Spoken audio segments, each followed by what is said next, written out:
Désormais en retraite, Alain Bruel a consacré toute sa carrière à la fonction de juge des enfants. C'est dire si le regard qu'il porte dans son ouvrage intitulé Pratique et évolution de la justice des mineurs est acéré. Depuis des années, le cadre législatif de l'assistance éducative est resté stable, quelques réformes venant juste de l'affiner.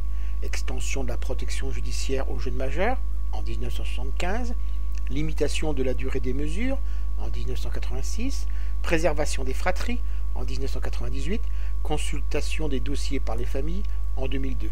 C'est bien différent pour le pénal. Les réformes répressives se sont multipliées et le parquet s'est emparé du leadership de la lutte contre la délinquance.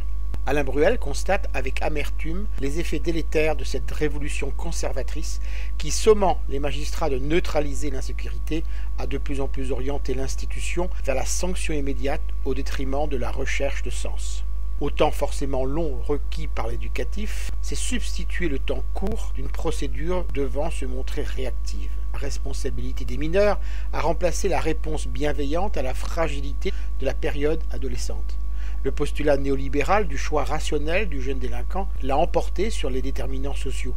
La préoccupation sécuritaire a triomphé de la prévention sociale, la considération des faits primant sur celle de la personne. Les normes gestionnaires s'incorporent dans les décisions des acteurs de la justice. La politique du résultat a supplanté l'individualisation de la peine.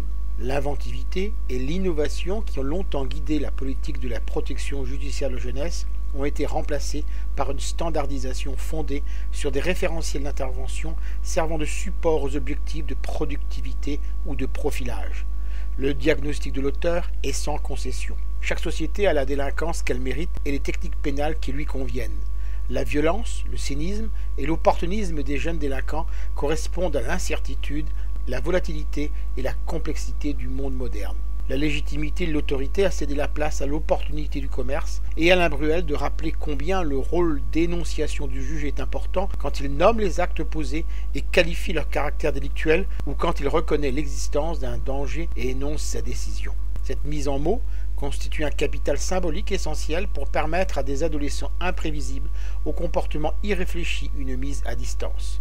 L'auteur revendique de redonner du temps à la justice des mineurs, non en multipliant les procédures à délai rapproché ou en temps réel, mais en prenant en compte la lente maturation des adolescents, non en se fondant sur un calcul statistique prédictif, mais en s'appuyant sur l'analyse clinique, non en privilégiant le résultat immédiat ou le nombre des décisions rendues, mais leur pertinence. Je vous rappelle le titre de l'ouvrage que je viens de vous présenter, Pratique et évolution de la justice des mineurs.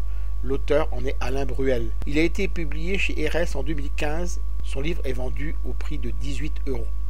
Vous pouvez retrouver le texte de cette critique dans le numéro 1180 de Lien Social.